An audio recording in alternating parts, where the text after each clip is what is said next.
दिल्ली में हाल ही में रामलीला ग्राउंड में एक बहुत बड़ा सम्मेलन आयोजित किया गया था और इस सम्मेलन का आयोजन किया था जमीयत ए अहले हदीस ने। और इसमें देश भर के बहुत सारे लोग आए और इस हज़ारों लोग आए। और इसमें सबसे ख़ास बात रही कि मस्जिद नबवी के इमाम डॉक्टर अब्दुल्ला बिन अब्दुल रहमान अल बुएज़ान की इमामत में मगरिब और ईशा की नमाज हज़ारों लोगों ने अदा की। ये एक ऐसा सम्मेलन था जिसमें इंसानियत को लेकर के बातें हुई, धर्मों के बीच सह अस्तित्व को लेकर बातें हुई, इसलिए बहुत इंपॉर्टेंट है। और इस सम्मेलन से क्या बातें निकल करके आई है, इसके लिए हमारे साथ बातचीत करने के लिए मौजूद हैं डॉक्टर मौलाना असगर अली इमाम मेहदी सल्फी साहब, जो मरकज़ जमीयत अहले हदीस के अमीर हैं। और सीधे उनसे बात करते हैं। सल्फी साहब, क्या मकसद रहा है इस सम्मेलन का जो आयोजित आप कर रहे हैं? 35वां था शायद। तो जो सम्मेलन आयोजित होता है इसमें किस तरह की बातें होती, कौन सा संदेश निकल करके आता है? देखिए, मरकज़ी जमीयत अहले हदीस हिंद जो इंडिया की सबसे ओल्डेस्ट यानी सबसे पुरानी मुस्लिम तंजीम ऑर्गेनाइजेशन है, 1906 में क़ायम हुई थी और बड़े मुल्क के बड़े बड़े लोगों ने इसको क़ायम किया था। उनका बड़ा मकाम था सारी दुनिया में, आज भी लोग जानते हैं उनको।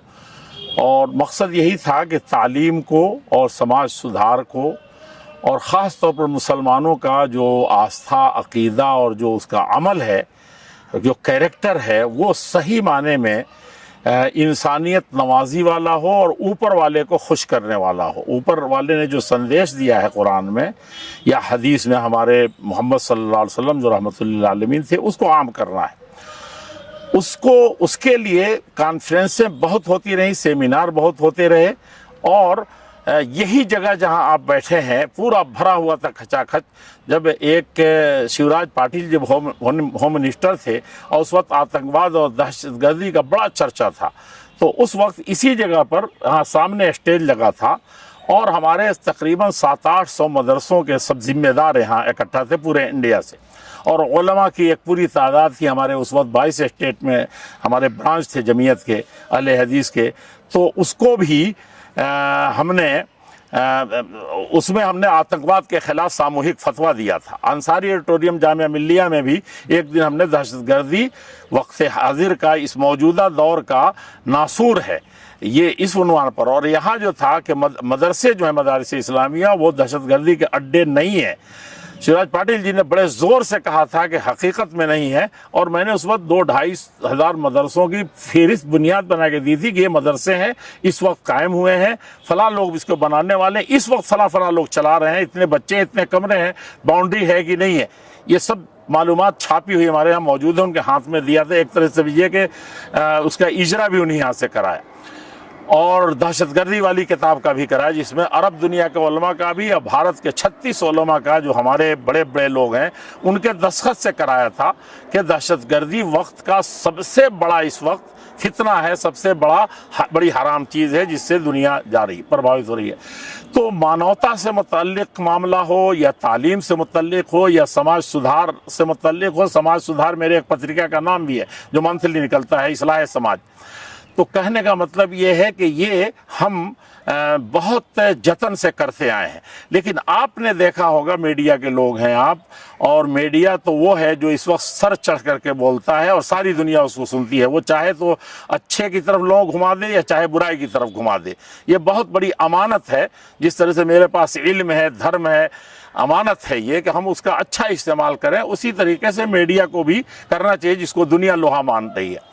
तो कहने का मतलब ये है कि मीडिया के लोग ज़्यादा जानते हैं कि इस वक्त मानवता का क्या हाल है, मान सम्मान का क्या हाल है। मैं बहुत दर्दमंदी से ये बात कह सकता हूँ कि बेटे अब बाप को सही तरीके से नहीं मान रहे, जो मान सम्मान है, जो ऊपर वाले के बाद माँ बाप ही का सबसे बड़ा हक होता है।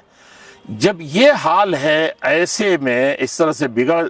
अकबर इलाहाबादी जो अपने मुल्क के बड़े शायर थे, और उन्होंने कहा था जब देखा कि लड़के कॉलेजों में पढ़ रहे हैं और वो पुरानी भावनाएं नहीं हैं जो धार्मिक चीज़ें पढ़ करके हिंदू बनता था या मुसलमान बनता था, क्या चीज़ थी कि गांव के काका आ रहे हैं, सब बच्चे खड़े हो गए या रास्ता छोड़ करके हट जाते थे, खेल है तो बंद कर दिया। और चाहे वो मुसलमान बच्चे हों चाहे हिंदू बच्चे हों, यही हाल कोई चचा आते थे तो होता था। लेकिन अब ये है कि बाप की भी नहीं, कि हम ऐसी कुल किताबें काबिल ज़ब्ती समझते हैं कि जिनको पढ़ के बेटे बाप को खपसी समझते हैं, यानी पागल समझते हैं। इस वक्त जो हाल है, ओल्ड हाउस बन रहा है या घर घर टूट रहा है, भाई भाई पहले रहते थे भतीजे, तो ये सारी समस्याएं मानवता की इस वक्त ख़त्म होती चली जा रही है। मान सम्मान मानवता का नहीं है। मरकज़ी जमीयत ने देखा कि इस वक्त ऊपर से लेकर मुल्कों की लड़ाई हो, एक दूसरे स्टेट से दूसरे स्टेट की, यूक्रेन और रसिया हो या गज़ा हो और फ़लस्तीन हो और इसराइल हो, ये सारी चीज़ें पूरी दुनिया में एक लावा पकता रहा। गर्म जंग का जो रूस का और अमेरिका का था, सर्द जंग शुरू हुई तब भी कितने लुक़्मे अजल बन गए, कितनी बर्बादियां हुई। तो इस वक्त एक घर से लेकर के, एक परिवार से लेकर के ऊपर तक इन मानवता का कोई मान सम्मान नहीं है।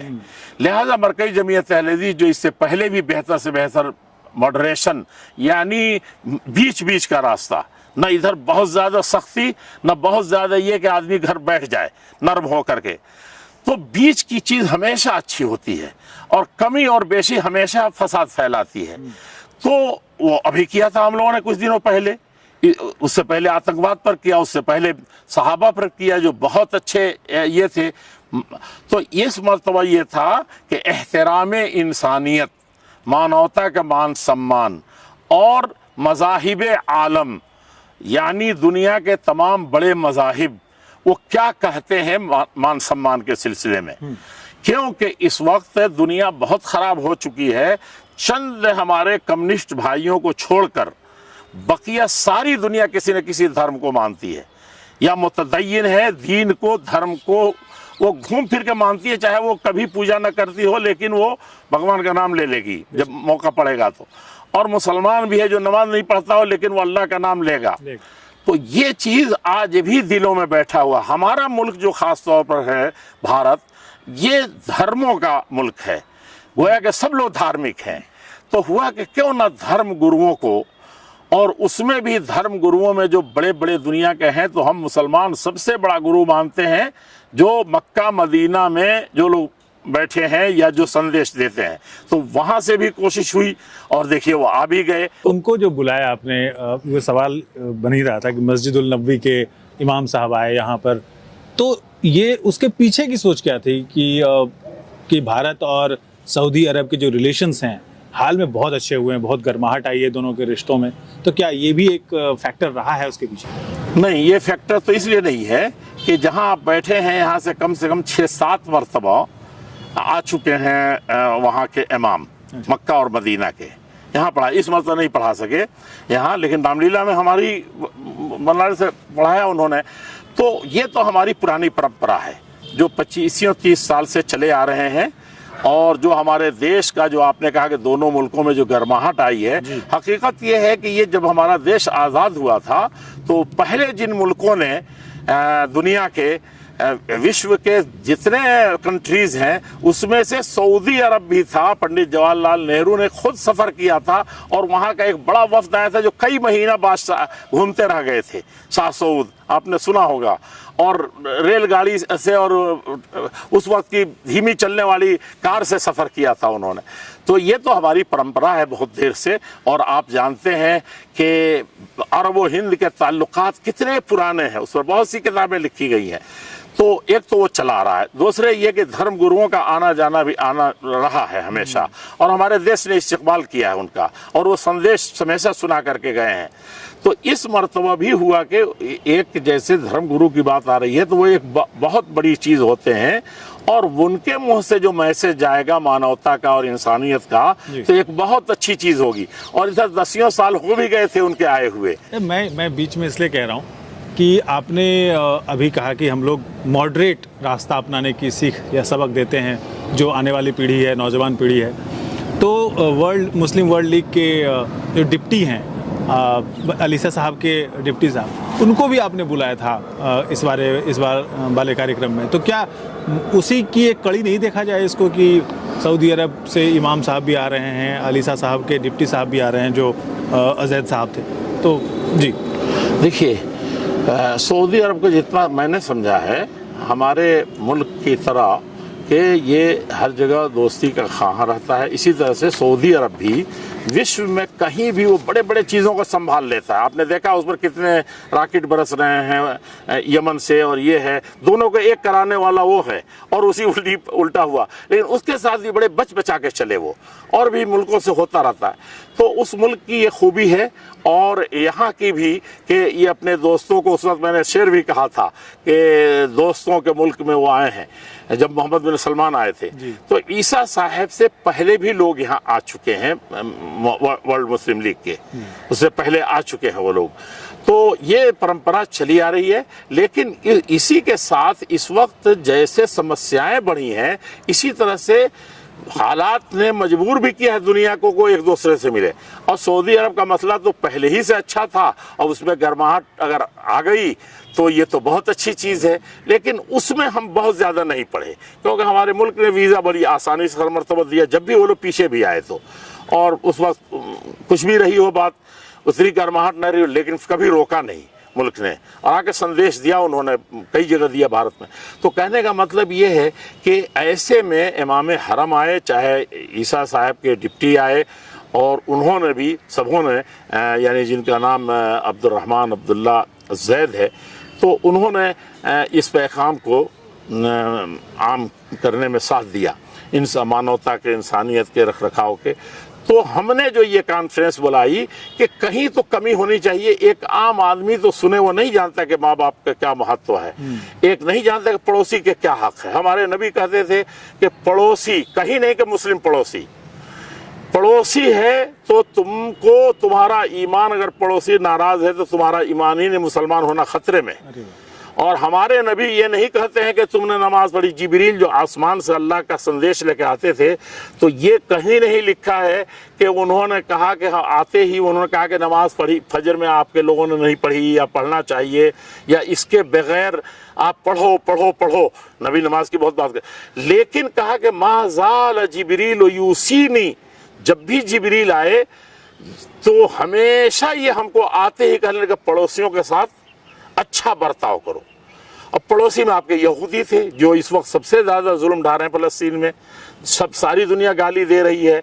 मसला ये है कि पड़ोसी वो जो मार रहा है वो गाली दे, चाहे मुसलमान मारे, चाहे हिंदू मारे, चाहे यहूदी मारे, लेकिन बहैसियत पड़ोसी वो पड़ोसी है। तो यहूदी पड़ोसी के बच्चा बीमार पड़ गया तो हमारे नबी दौड़े चले गए, और उनके सामने जाकर, उनके सामने वो मर रहा है, रूह निकल रही है, तो उसका बाप कह रहा है कि भाई ये तो बहुत अच्छे आदमी हैं, और देखो तुमको देखने आए हैं, तुम जो सुनो इनकी बात। तो ये इस्लाम ने सिखाया है। ये कहाँ पड़ोसी किसी से है? मुस्लिम पड़ोसी है, मुसलमान मुसलमानी को सता रहा है, हिंदू पड़ोसी है तो हिंदू हिंदू को सता रहा है। कब सीखेंगे ये, कब जानेंगे? और पैदा तो इसीलिए हुए हैं, ऊपर वाले की मर्जी के मुताबिक चलना है। कहने का मतलब है कि दंगा फसाद, लड़ाई, तौहीन करना। अच्छा ये बताइए, बैठे बैठे हम एक किसी पार्टी की बुराई बयान कर रहे हैं, उसमें किसी की पकड़ी नहीं छोड़ रहे हैं, सामने आ जाएं तो शायद थोड़ा सा लिहाज भी करे, लेकिन पीछे है तो और ज्यादा, पीछे वाला और बुरा होता है। तो ये हो रहा है कि नहीं हो रहा है? एक खानदान दूसरे को कर रहा है कि नहीं कर रहा है? कुरान में लिखा है कि तुम अपने किसी भी भाई के पीठ पीछे बुराई बयान करते हो तो तुम गोया कि वो मरा हुआ पड़ा जिसका आखिरी अंतिम संस्कार करना चाहिए, मुसलमान हो तो तुमको कफन दफन करना चाहिए और अपने कंधे पर उठा कर ले जाना चाहिए, अपने हाथों से नहलाना चाहिए, तो तुम उसका मरा हुआ गोश्त काट काट के खा रहे हो, तुम उसके बुराई बयान कर रहे हो किसी भी इंसान की दुनिया में। इल्ला है कि कोई जालिम हो, जुल्म कर रहा हो तो कहे भाई इधर से मत जाना, इधर फसाद हो गया है, इधर कुछ उबाश बैठे हुए हैं, डाकू बैठे हुए हैं, उसके अलावा छोड़ करके आप नहीं कह सकते। सुना ही आपने कि कुत्ता को भी बुरा करना। तो ऐसे वक्त में हुआ कि एक हमारी जो 35वीं ऑल इंडिया हदीस कॉन्फ्रेंस मरकज़ी जमीयत की होने जा रही है, तो क्यों ना ऐसा उन्वान रखा जाए जो जहां तक पहुंच सके मीडिया के ज़माने में ये संदेश तो पहुंचे कि मानवता का मान सम्मान ही ये सबसे बड़ी चीज़ है जो किसी मुसलमान के लिए है, और हिंदू धर्म में भी शायद यही हो, और सारे धर्मों में हो। अच्छा, आप सारे धर्मों की बात कर रहे हैं। हमने ये खबर पढ़ी कि आपका जो कार्यक्रम हुआ था, जो उसमें आपने शंकराचार्य को भी बुलाया, बाकी सभी धर्मों के जो धर्मगुरु हैं उनको भी बुलाया। तो उनको बुलाने के पीछे की क्या सोच थी और क्या वहाँ जो बातचीत हुई वहाँ सम्मेलन में, तो उससे क्या निकल करके आया है? देखिए, एक चीज़ और आप शायद जानते हो, लेकिन मैं कह दूं कि मैं जब से आया हूं जमीयत में, एक परंपरा ये चली आई है कि हम तमाम मुस्लिम तंजीमों में, देखिए चाहे मसलक की कितनी लड़ाइयाँ हैं, आप सुनते रहते होंगे, हमने ये कोशिश की कि ये सारे जो मुस्लिम संस्थाएं हैं और जितने तंजीमें हैं, ऑर्गेनाइजेशन, सबके सरबराह आएँ और वहाँ बैठे अपनी बात कहें, जो टॉपिक भी है उस पर, अपने धर्म के मुताबिक, अपने मसलक के मुताबिक। तो हमने शंकराचार्य को भी बुलाया, हमारे सब में आए हैं शंकराचार्य, जितने बड़े उस वक्त थे वो भी आए हैं, धर्म गुरु सब में आए हैं। तो ये कोई नई चीज़ इस मर्तबा नहीं, पहली चीज़। दूसरी ये है कि हमने जब ये रखा कि एहतराम इंसानियत, इंसानियत के मान सम्मान, और धर्मों में दीगर धर्म क्या कहते हैं, दुनिया के बड़े धर्म खास तौर पर, तो जाहिर बात है धर्म गुरु ही के मुँह से अच्छा लगेगा, वरना हमने तो, हमारे लोगों ने लिखा कि हिंदू धर्म में भी ये है, सिख धर्म में भी है, जैनियों में ये है, फलां में ये है, वो तो हमारे यहाँ पूरी छप गई, वो आपको पता होगा, इतनी मोटी छपी है वो जी। तो वो छप गई सारी चीज़ें। उस पर कॉन्फ्रेंस के बगल में हमने हाल बनवाया था, उसमें पूरे मकालात पढ़े गए जैसे सेमिनारों में होता है। तो ये चीज़ हुई, लेकिन अपने दूसरे धर्म गुरुओं से भी तो सुने कि क्या कहता है कि इंसान का मान सम्मान क्या है। तो सारे ग्रंथों में, सारे वेदों में, ये में मेरे ख्याल से सब चीज़ें हैं, और वही चीज़ वो लोग आए थे। तो इस मर्तबा इस नाहिये से भी बेहतर बुलाना ज़रूरी था कि वो लोग अपने धर्म की रोशनी में बताएं, मुसलमान भी सुने, और ख़ास तौर पर हिंदू भाई भी तो जाने कि भाई हमारे धर्म में ये है कि हम मानवता को ये अहमियत दी गई है। कहीं भी नहीं लिखा है, कुरान का लफ्ज़ जो पढ़ते हैं वो जानते हैं, उनका दिल कांपता है कि मन क़तल नफ्सन बग़ैर नफ्स, किसी भी जीव को, ख़ास तौर पर नफ्सन इंसान के जीव, जिसमें जीव है, उसमें किसी को भी कत्ल करोगे, कहीं नहीं लिखा कि हिंदू हो, मुसलमान हो, सिख हो, वहाँ लिखा कि मन क़तल मुस्लिमन, तब उसने क्या किया, पूरी दुनिया को कत्ल कर दिया। ये नहीं लिखा है, ये लिखा मन क़तल नफ्सन, किसी भी जान वाले इंसान को कत्ल कर दिया, मनुष्य को, तो उसने सारी दुनिया को कत्ल कर दिया। ये बताइए कि ये हमारे आम लोग जानते हैं? हाँ, सुनते हैं? नहीं जानते। उनको बताना चाहिए कि भाई यहाँ असल खून का मसला है। फिर उसमें धर्मगुरु ये बताया कि भाई खलक़कुम मिन नफ्सिन वाहिदा, मुसलमान का ईमान और अकीदा है कि ऊपर वाला अल्लाह है, तो उसने मानवता को चलाने के लिए, मनुष्य के नस्ल को चलाने के लिए उसने आदम को पैदा किया था, उनसे सबको पैदा किया। फिर तो जब सब खून हम जान लेंगे कि यही है, उसमें लिखा है कि दर्द जैसे तुमको होता है हर जान वाले को होता है, तो ये बताइए कि हमारा कोई काट रहा है, चाहे अपने हाथ को काट रहे हैं तो दर्द हो रहा है, और उस पाँव को काटेगा तो दर्द नहीं होगा। जब दर्द है और दोनों एक आदम की औलाद हैं, तो आप दादा को बैठा के जरा पोतों को की लड़ाइयाँ देख लीजिए, क्या दादा पर गुजरेगी? यानी उसको सबसे ज्यादा, या बेटे से बाप के सामने लड़ते हैं, तू मैं कर लेते, तो बाप कहता है कि मेरी तो जिंदगी खत्म हो, अजीरा हो जाती है, नहीं हो जाती है। तो ये चीज जब आदम जो सबसे बड़े दादा हैं, हमारे दादा अगर हम सर पे बैठाते हैं तो सबसे बड़े दादा तो वो हुए ना, जिनकी हम संतान हैं, और हम मानते हैं कि सारे संसार जो है, इंसान जो है वो सब आदम की औलाद है। तो ये पाठ किस दिन पढ़ाया जाएगा? ये कुरान, वलक़द कर्रमना बनी आदम, आदम की संतान यानी मानवता और मनुष्य में कोई भी ऐसा नहीं है जिसको ऊपर वाले ने पहले ही से बड़ा नहीं बनाया। अब हम लोग बड़ा मान के चल रहे हैं? नहीं चल रहे हैं, आमतौर पर नहीं चल रहे हैं। पहले एक हिंदू बच्चा आता था दाढ़ी, अभी ये दिल्ली की बात है, पुराने परंपराओं के लोग, मिश्रा लोग हैं, और वो 6 बच्चे आए, अब बड़े घराने के 6 आके पाँव छू रहे हैं, मैं शेरवानी, दाढ़ी और अपना मौलाना साहब बना हूँ। सिखाया गया है ये। हम लोग आते हैं तो जो भी इस्लाम में सिखाया गया है, सलाम दादाजी, सलाम काका जी, ख़त्म हो रहा है सब। आज दुनिया पता नहीं कहाँ जा रही है। इस पढ़ने का, इस तरक्की करने का, एक तरफ चाँद सूरत पर हम जा रहे हैं, कमंदे डाल रहे हैं, तो दूसरी तरफ हम जो असल था, चाँद पे जाके हम क्या करेंगे? लेकिन जब हम यही बाप को सता रहे हैं, भाई को सता रहे हैं, तो कहने का मतलब ये है कि family जहाँ values- ऊपर तरक्की कर रहे हैं हम लोग साइंस में, तो असल चीज मानवता है, इसमें भी हम उसी तरह से बने। अभी आपका जोर जो है वो फैमिली वैल्यूज को मजबूत करने पर है। फैमिली वैल्यूज तो मैं मिसाल में दे रहा हूँ, हाँ। ताकि ये नीचे से देखिए, बीमारी सुना होगा ना आपने कि बीमारी छोटी, एक मच्छर आके काटता है और पूरे मलेरिया फैला देता है, या पूरा वो डेंगू फैल जाता है। तो मसला छोटे का नहीं, हम छोटी मिसाल इसलिए दे रहे हैं, दो भाइयों की, दो हिंदू भाई आपस में लड़ रहे हैं, दो सगे भाई हिंदू लड़ रहे हैं, मुसलमान लड़ रहे हैं। मिसाल इसलिए दे रहा हूं कि इस छोटी चीज ही जाके बड़ी बात, देखो कि वही वजीर आजम बनेगा, वही मोहल्ले का मुखिया बनेगा, वही वजीर आला बनेगा, वही धर्म गुरु बनेगा, जो मस्जिद मंदिर में जा करके और मौलाना है तो खतवा देगा और मंदिर में वो है तो घंटी बजाएंगे। जब खुद यहाँ से मानवता सिखाई नहीं तो घंटी बजाने से हाथ से होगा क्या?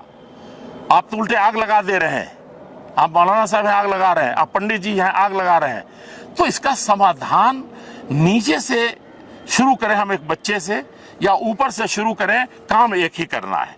होना चाहिए कि यहाँ से हम शुरू करें। किसी ने कहा था कि बच्चे को मान सम्मान यानी उसको तरबियत कब से सिखाएं, उसको अच्छी बात कब से सिखाएं। तो एक किसी फलस्ती ने कह दिया था कि वो पैदा होने से उसके 20 साल पहले, तो जिस किताब को भी मैंने पढ़ा बच्चों के बारे में, तो सबों ने ये लिखा कि उसने बहुत बढ़ा चढ़ा के कहा कि बहुत जल्दी शुरू कर देना, पैदा होते ही शुरू करना चाहिए। मैं वो नहीं मानता। मैंने जितनी भी चीज़ें लिखी कहा कि ये मतलब नहीं है, मतलब ये है कि 20 साल पहले जो उसकी माँ पैदा हुई है, 20 साल पहले जो उसका बाप पैदा हुआ है, ये वैसी लड़की लाओ ताकि वो गोया कि उसके कोख में जो पले वो उसी तरह का निकले, क्योंकि वो पहले से खराब नहीं है, तो माँ के पेट तो आवा है। तो ये मसला है असल। अच्छा, ये सल्फी साहब, जो कार्यक्रम हुआ अभी रामलीला ग्राउंड में, अंदाजन कितने लोग आए होंगे? पूरे देश भर से आए, दुनिया भर से भी लोग आए, तो कितना संख्या के हिसाब से देखें तो कितने लोग आए होंगे? अब देखिए, आज तो मैंने कहीं पढ़ा है कि मैं तो असल देखिए इतना उलझा हुआ था कि हकीकत कही कि पूरी आखिर तक, रामलीला के आखिर तक मैं नजर भी नहीं दड़ा सका। जिस तरह से वहाँ उलझा, हमारे जनरल सेक्रेटरी बीमार पड़ गए और भी मसाइल थे। तो कहने का मतलब ये है कि उसमें रामलीला में 2-1.5 लाख लोग रहते हैं, तो लगभग वो भरा हुआ था, यानी लोग आमतौर पर 1 लाख लोग लिख रहे हैं। जी जी जी। अच्छा, मैं एक अभी सुप्रीम कोर्ट की, मतलब ये इस मसले से थोड़ा हट करके है, लेकिन आप लोगों की राय चूँकि लोग सुनते हैं तो इसलिए बहुत इंपॉर्टेंट हो जाती है कि सुप्रीम कोर्ट ने कहा है कि कोई भी मजहब या धर्म जो है वो प्रदूषण फैलाने की इजाज़त नहीं देता है।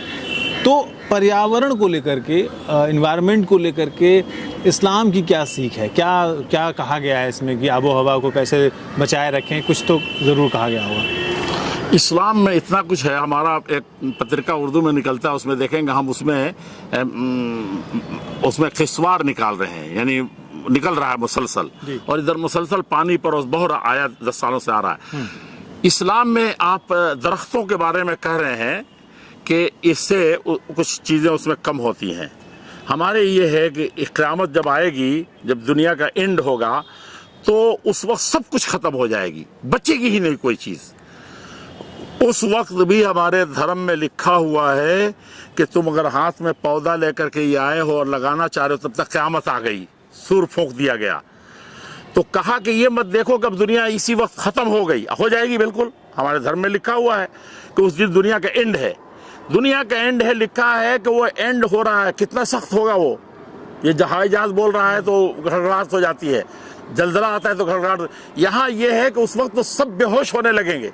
कहा उस वक्त भी तुम गाड़ ही के मरो, ये नहीं देखो खत्म है।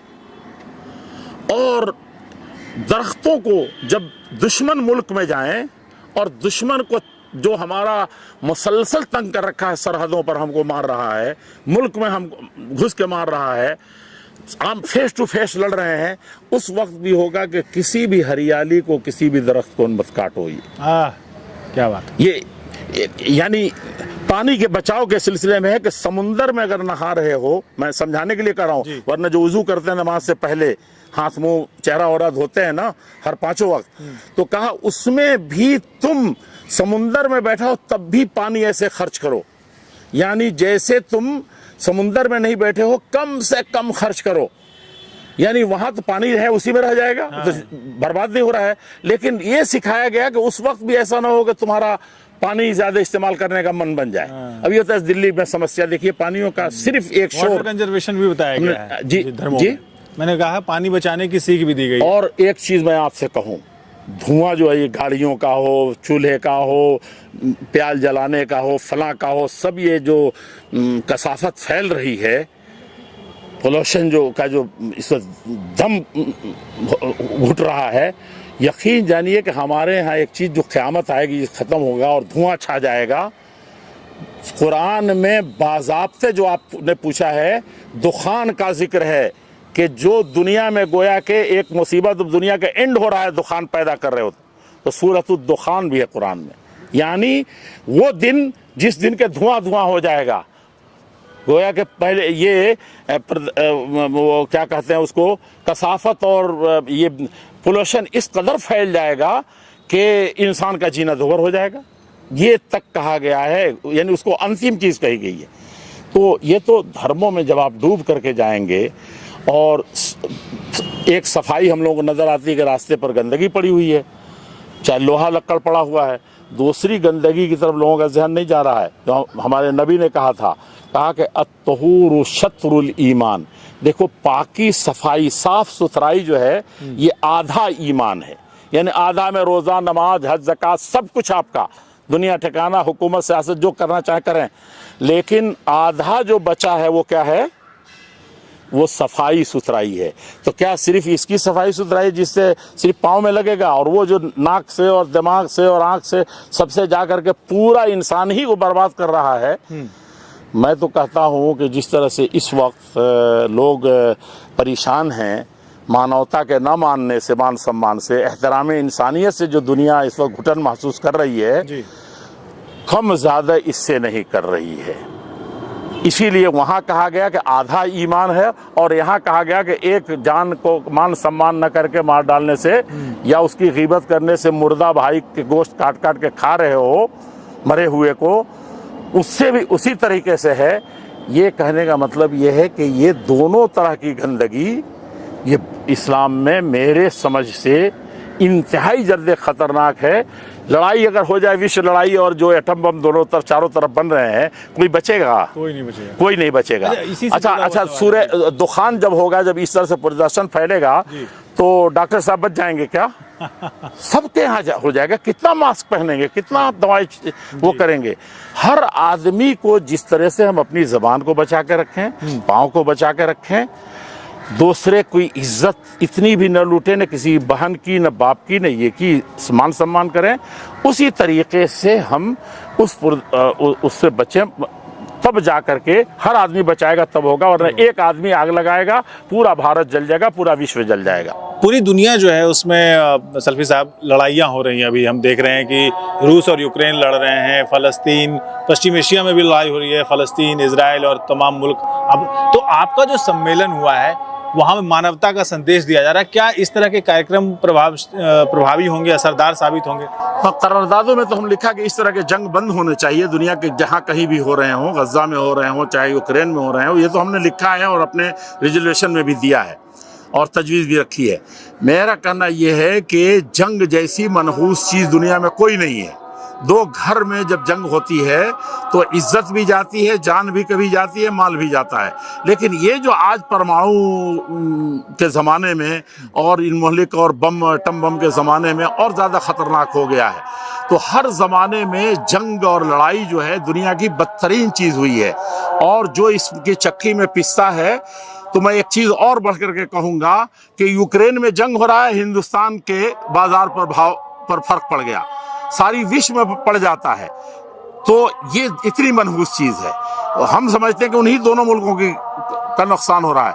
तो हमारे कुरान में ये लिखा है, कोड किया गया है कुरान में, कि जब बादशाह जो सबसे ज़्यादा या हाकिम उस मुल्क के जो होते हैं, सुपर पावर, और जो उसका मालिक होता है, जब जंग होती है तो इज्जत नहीं रह जाती। जब एक बादशाह चाहे एक मुल्क दूसरे पर चढ़ाई करता है तो उसको जलील करके जितना मानवता की तौहीन रोज रोज होती है उससे ज्यादा जंग में हो जाती है। तो ये कुरान ने कुट किया है। और मैंने बताया कि अरबी शायर ने भी यही कहा है, जब दो कबीलों को समझा रहा था, नहीं समझ रहे थे, तो उसने कहा कि देखो इराक तो ऐसी जगह है जहाँ पर खूब गंदू पैदा होता है, तो मुबालगे से लोग समझा करते हैं कि वो तो बिल्कुल बोरिया भर के गेहूँ पैदा होता है, वहाँ बाली नहीं पैदा तो बोरा फलता है। उससे भी ज़्यादा ख़तरनाक तरीके से जंग की हौलनाकी से इंसानों की लाशें गोया के बोरे और ट्रक में भर भर के जा रहे हैं। तो ये इतनी मनहूस और ख़तरनाक चीज़ है कि इससे दुनिया को बचना चाहिए। तो ये थे मौलाना असगर अली इमाम मेहदी सल्फ़ी साहब, जिन्होंने अभी रामलीला मैदान में जो एक बहुत बड़ा कार्यक्रम किया था, जिसमें देश के बहुत हज़ारों लोग आए थे। जैसे उनका दावा है कि करीब करीब 1 लाख लोग आए थे, और विदेशों से भी बहुत मेहमान आए थे, और भारत के सभी धर्मों के धर्माचार्य भी आए थे। एक संदेश दे रहे थे दुनिया में जो लड़ाइयाँ हो रही हैं या फिर फैमिली वैल्यूज़ हैं या मानवता है उसको बचाने का, और ऐसे कार्यक्रम और भी आयोजित किए जाएंगे। और एक बहुत ही महत्वपूर्ण बातचीत हुई थी। बहुत बहुत धन्यवाद सल्फ़ी साहब आपका।